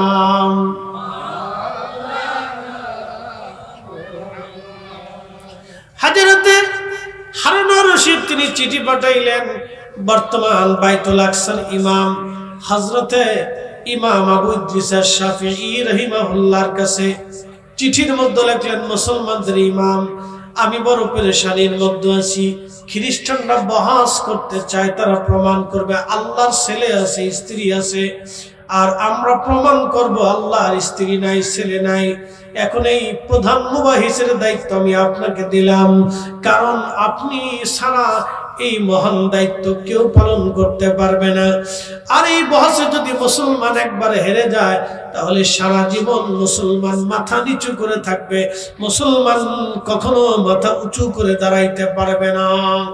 হুজুর, আপনি মেহেরবানি করে সুদূর সিরিয়া থেকে ইরাকের বাগদাদে চলে আসেন, কারণ খ্রিস্টানরা রোম থেকে তাদের জ্ঞানী গুণী পণ্ডিত তর্কবিদদেরকে পাঠিয়ে দিচ্ছে। হযরতে ইমাম শাফিঈ তিনি চিঠির মধ্যে লিখলেন, আমিরুল মুমিনিন, আমি বহাস করতে পারি, কিন্তু শর্ত হলো একটা, বহাসের সময় হবে জোহরের নামাজের পরে, জোহরের নামাজের পরে।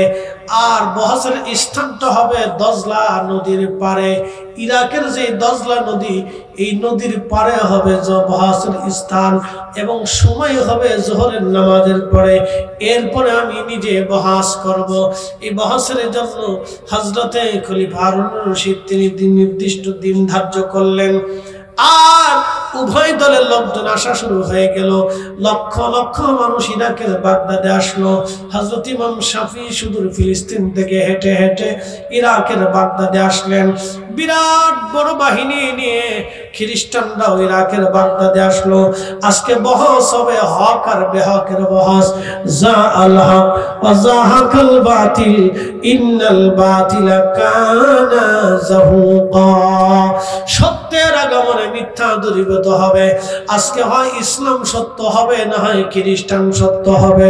আজকে প্রমাণ হবে কে হক আর কে বাতিল। আচ্ছা, আপনারা কি বলেন, মুসলমান বুঝি হেরে যাবে? মুসলমান হারতে পারে? মুসলমান হারলে ইজ্জত যায় কার? আল্লাহ। একসাথে বলেন, কার? আল্লাহ। মুসলমান হারলে ইজ্জত যায় কার? আল্লাহ।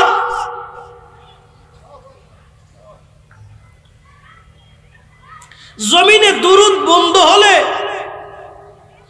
রাসূল করিম সাল্লাল্লাহু আলাইহি সাল্লামের দুরূদ বন্ধ হবে, উম্মতের কোনো লাভ নাই, লাভ হবে শয়তানের।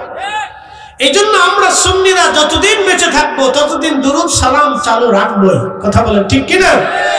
আমরা প্রয়োজন বোধে ঘরে ঘরে ঘরে ঘরে চালু করতে হবে ইনশাআল্লাহ। আল্লাহ কবুল করুক, বলে না আমি। কোন জায়গা হবে? ঘরে ঘরে ঘরে ঘরে ঘরে ঘরে চালু করতে হবে। কারণ রাসূলের দুরূদ বন্ধ হলে শয়তানের লাভ হবে, উম্মতের লাভ হবে না। নবীর দুরূদ বন্ধ হয়ে যাবে।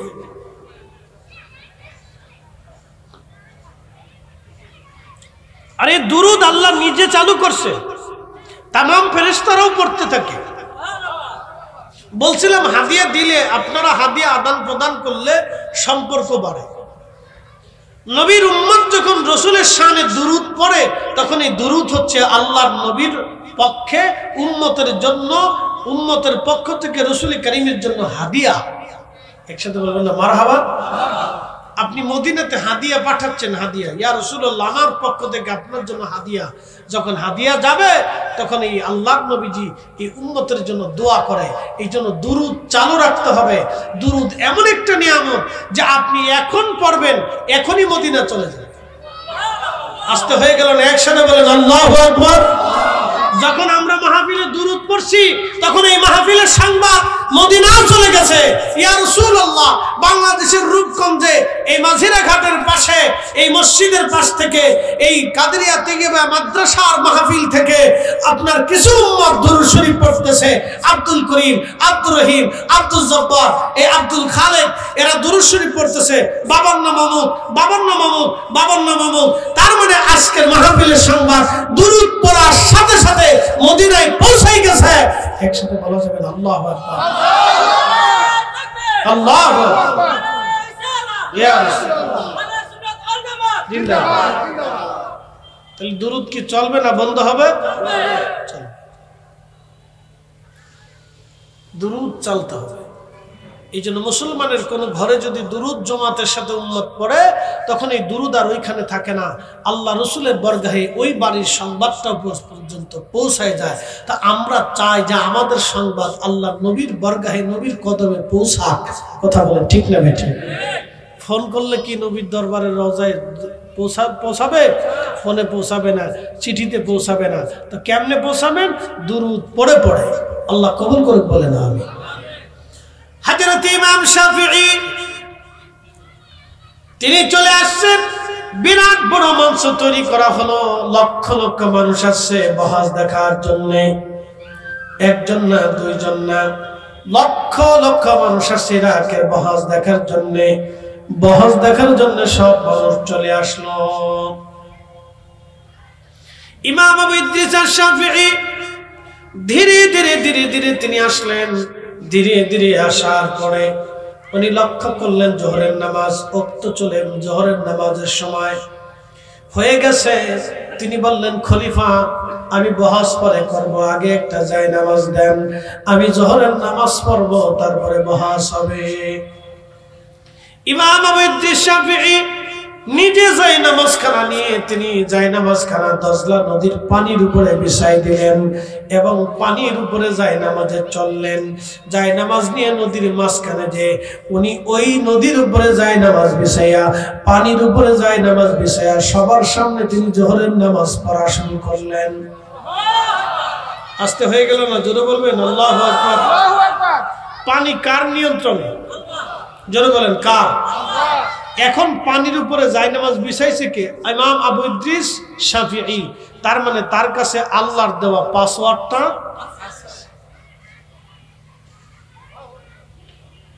বুঝলে সহজ, না বুঝলে কঠিন। সূত্র, বীজগণিত, পাটিগণিত যাই বলেন, অঙ্ক, সূত্র যদি যে বুঝে তার কাছে অঙ্ক একেবারে পানির মতো। আর যে সূত্র বুঝে না সে সারা দুনিয়া খাতা কলম নষ্ট করলেও কাজ হবে। তো ঠিক মুসলমানদের সূত্র এরকম সহজ, আপনি বুঝলে সহজ, না বুঝলে খালি নজদিদের মতো খালি তেনা ফেসাবে, খালি তেনা ফেসাইতে থাকে, ফেসাইতে ফেসাইতে ফেসাইতে ফেসাইতে সব শেষ, জিন্দিগিও শেষ।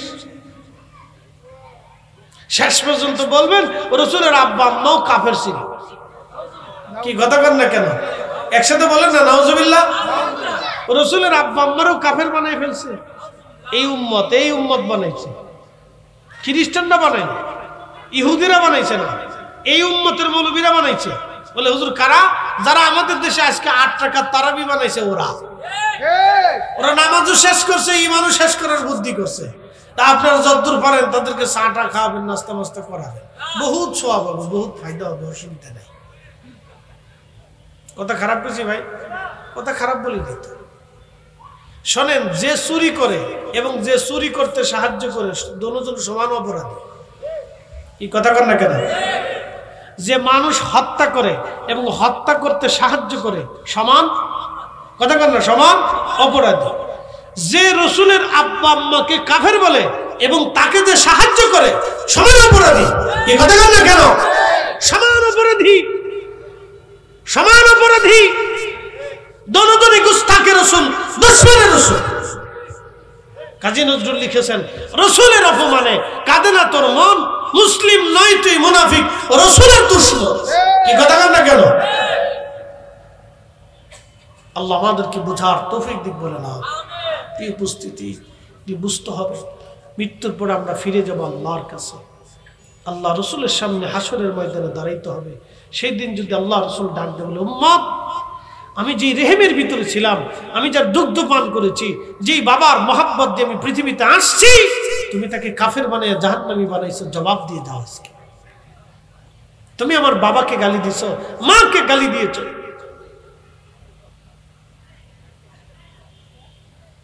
উম্মত সেদিন কে জবাব দিবে? সেই দিন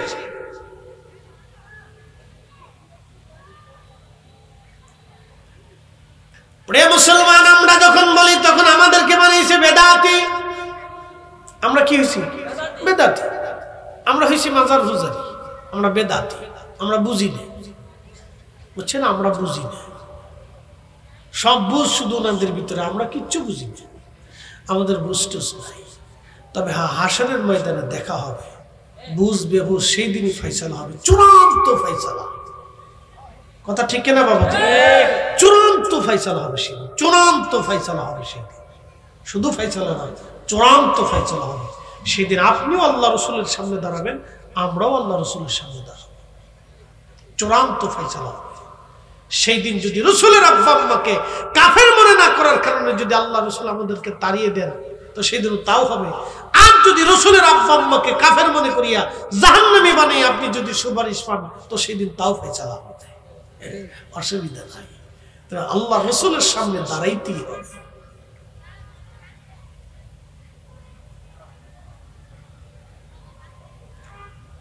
প্রিয় উপস্থিতি,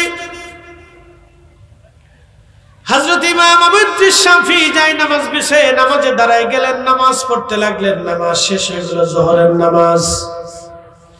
নামাজ শেষ হয়ে যাওয়ার পরে ইমাম শাফি ডাক দিয়ে বললেন, খ্রিস্টানরা, তোমরা কারা আমার সাথে বহাস করতে আসছো? তোমরা আসো, আমি ইমাম ইদ্রিস শাফি তোমাদের সঙ্গে বহাস করব। আজকে নদীর ভিতরে বহাস হবে, আজকে স্টেজে বহাস হবে না। আসো, আমি যেইভাবে যাই নামাজ বিছাইয়া নদীর মাঝখানে নামাজ পড়তেছি এবং নদীর মাঝখানে দাঁড়ায় গেলাম, খ্রিস্টানদের মুবাহিস, তোমাদের যদি কলিজার মধ্যে সাহস থাকে তাহলে তোমরাও যাই নামাজ বিছাইয়া আমার সামনে আসো, আজকে নদীর মাঝখানে বহাস করব। একবার জোরে বলা যাবে কি? আল্লাহু আকবার। নারা হাত উঁচু করে বলেন আল্লাহু আকবার। বলেন আল্লাহ আছে, জোরে বলেন আছে। আমার রাসূল আছে, পাওয়ার আছে, মুজিজা আছে, কারামত আছে। ইসলাম সত্য, এ বাস্তব থেকে বুঝে যান। লক্ষ লক্ষ মানুষ এই দৃশ্যের সাক্ষী, একজন দুজন না, লাখে লাখে মানুষ, লক্ষ লক্ষ মানুষ এই দৃশ্যের সাক্ষী। সবাই চিন্তিত, এটা কি হতে? ইমাম আবু ইদ্রিস শাফি বলেন, আচ্ছা, বাহাস আজকে নদীর মাঝখানে হবে। আমি পানির উপরে যেইভাবে যাই নামাজ বিছিয়েছি, তোমাদের সাহস থাকলে তোমরাও যাই নামাজ বিছাও। একসাথে বলা যাবে আল্লাহু আকবার। খ্রিস্টানদের প্রধান মুবাহিদ যিনি, তিনি ডাক দিয়ে বলেন, হুজুর, আমাদের আর বহাস লাগবে না, বহাস আমরা করে ফেলছি, বুঝার আর বাকি নাই।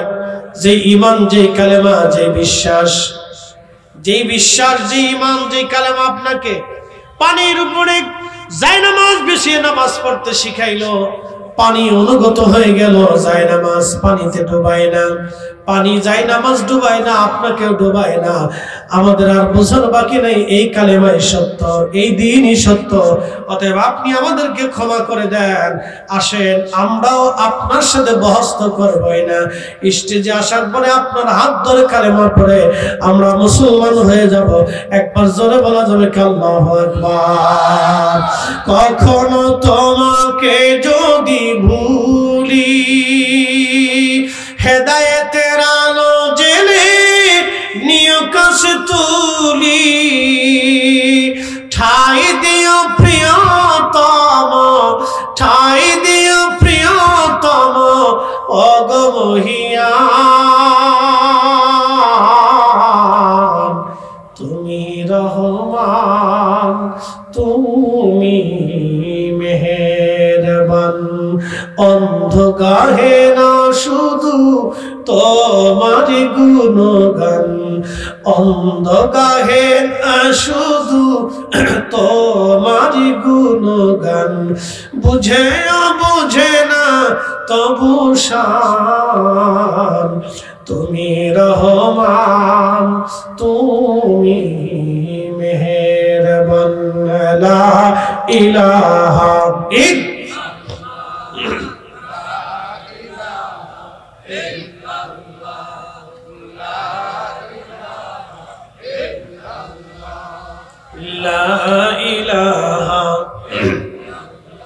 হাসবি রব্বি জাল্লাল্লাহ মা ফি কলবি গায়রুল আহা নূর মুহাম্মদ,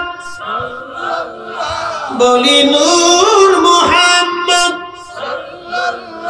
পড়ি লা ইলাহা ইল্লাল্লাহ, লা ইলাহা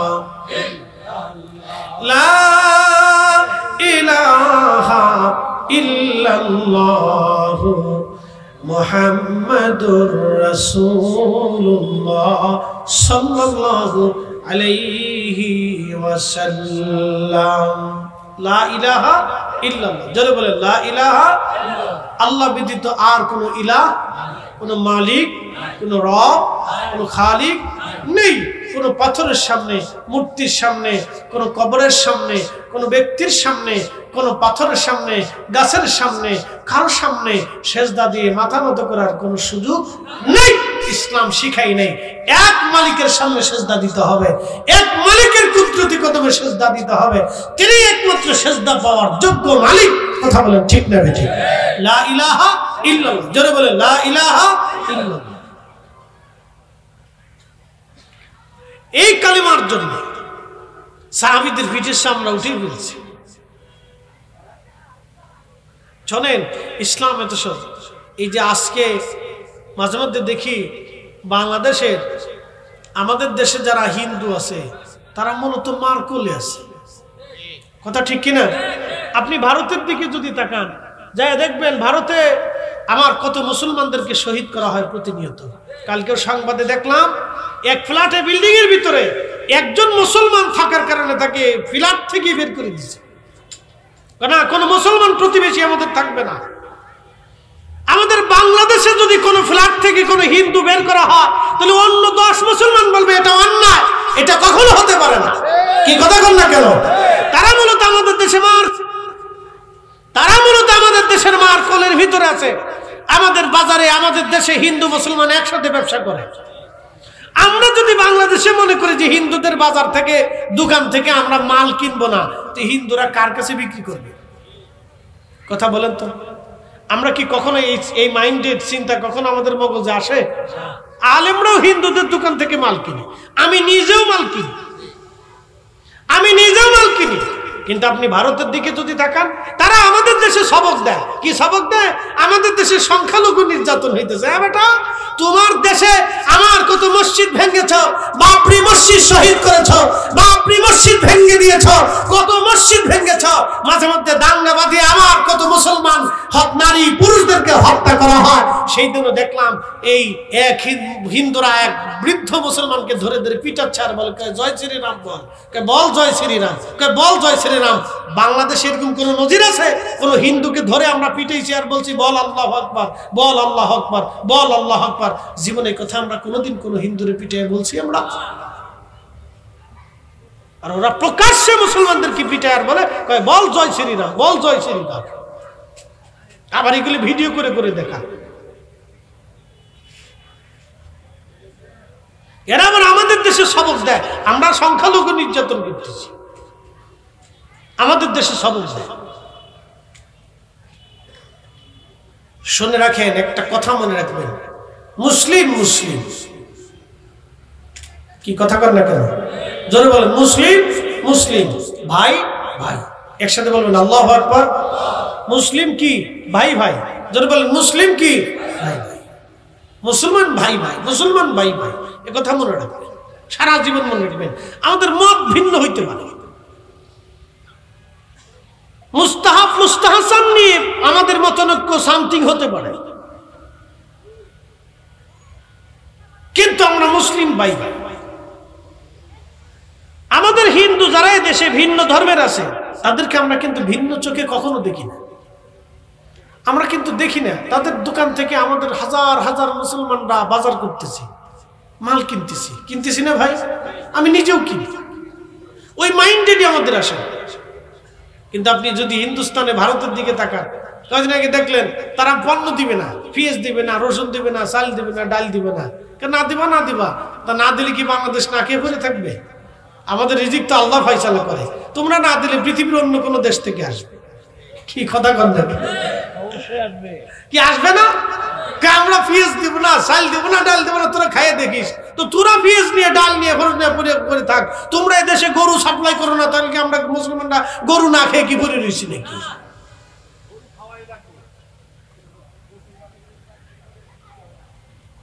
প্রিয় উপস্থিতি, এগুলি অভান্তর কিছু মানুষ আছে, উগ্র হিন্দুত্ববাদ, তারা একটু জঙ্গি জঙ্গি ভাব হয়েছে আর কি, শরীর গরম হয়েছে।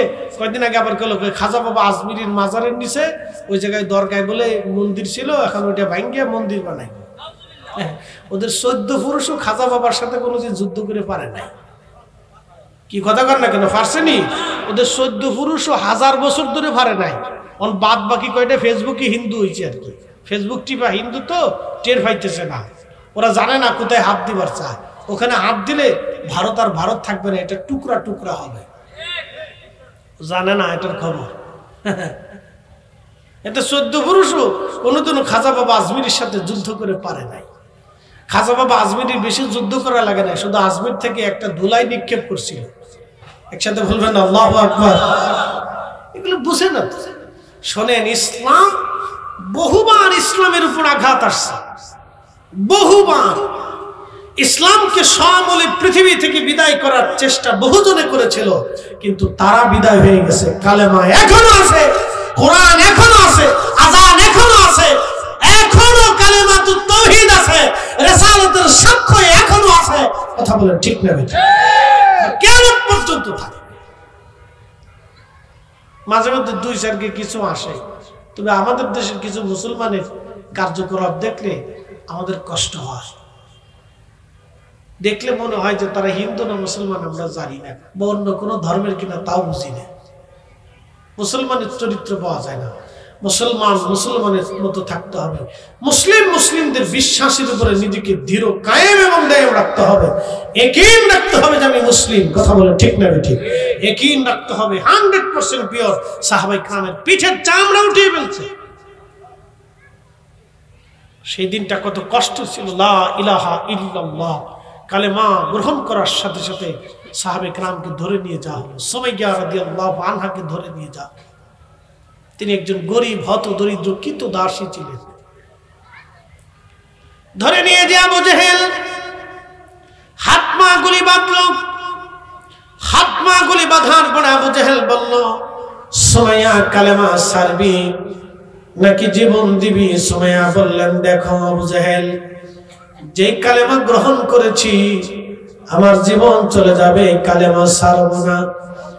শোনেন মুসলমান, রূপগঞ্জবাসী, আমার বাবাজিরা ভালো করে শুনে যাবেন। আবু জেহেল তার গুপ্তাঙ্গের মধ্যে বর্ষা দিয়ে খুঁচিয়ে খুঁচিয়ে নির্মম ভাবে তাকে হত্যা করলো। এতটা অমানবিক পৈশাচিক, কল্পনা করলে আপনার গা শিহরে উঠবে। সেই দিন তার আর্ত চিৎকারে মক্কার আকাশ বাতাস গুলি ভারী হয়েছিল। তার কঠিন আর্ত চিৎকারে মক্কার আকাশ বাতাস ভারী হয়েছিল।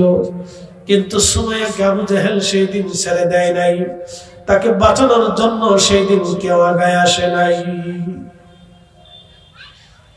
হযরত সুমাইয়া শুধু বলতেছিলেন, রাব্বি, যে ঈমান আপনি আমাকে দিয়েছেন, যে বিশ্বাস আপনি আমাকে দিয়েছেন, আমার দিল থেকে সেই বিশ্বাস উঠিয়ে নিবেন না আল্লাহ। আল্লাহ, যে ঈমান গ্রহণ করেছি সেই ঈমান যেন আমি কখনো ছেড়ে না দিই। শুধু জপতে লাগলেন। কোরআন আল্লাহ বলেন, রব্বানা লা তুজিগ কুলুবানা বা'দা ইয হাদাইতানা ওয়া হাব লানা মিন লাদুনকা রাহমাতান ইন্নাকা আনতাল ওয়াহ্হাব। হে নারী সমাজ, ভালো করে শুনে যাবেন আপনি। সেই দিন কালেমার জন্য সুমাইয়ার জীবন চলে গেল। হযরত ইয়াসার রাদিয়াল্লাহু আনহুর জীবন চলে গেল। হযরত বেলালের পিঠের চামড়াগুলি উঠানো হলো। আহা, একদিন আর 2 দিন না। আমি এবছর হজে ছিলাম। প্রচন্ড গরমে আমার চোখের সামনে এক মিশরি হাজি ছটফট করে আরাফাতের ময়দানে মারা গেল। হিট স্ট্রোকে প্রচন্ড গরমে হাজি মরে গেল। প্রচন্ড গরমে আরাফাতের মাঠে হাজি মারা গেল। এত প্রচন্ড গরম হয় যখন আরবে গরম করে, প্রচন্ড গরম। এত লোহামার ভিতরে হযরত বেলালকে ধরে নিয়ে মরুভূমির মধ্যে হাত পা গুলি বেঁধে বুকের উপরে পিঠের উপরে মস্ত বড় বড় পাথর চাপা দিয়ে তারা চলে আসতো। প্রচন্ড গরমে লোহাওয়া বেলাল রাদিয়াল্লাহু আনহুর শরীরে ফুসকা পড়ে, আহা, কলিজা পর্যন্ত শুকায় যাইতো। বেহুশ হয়ে যাইতেন বেলাল। বেহুশ হয়ে শুধু বলতেন, আহাদ আহাদ আহাদ, আল্লাহ এক, আল্লাহ এক, আল্লাহ এক, আল্লাহ এক, আল্লাহ এক। একবার জোরে বলা যাবে কি আল্লাহু আকবার। কখনো তোমাকে যদি ভুলি, হেদায়েতের আলো জ্বেলে নিয় কাছে তুলি, ঠাই দিও প্রিয়তম, ঠাই দিও প্রিয়তম, অগো মহিয়া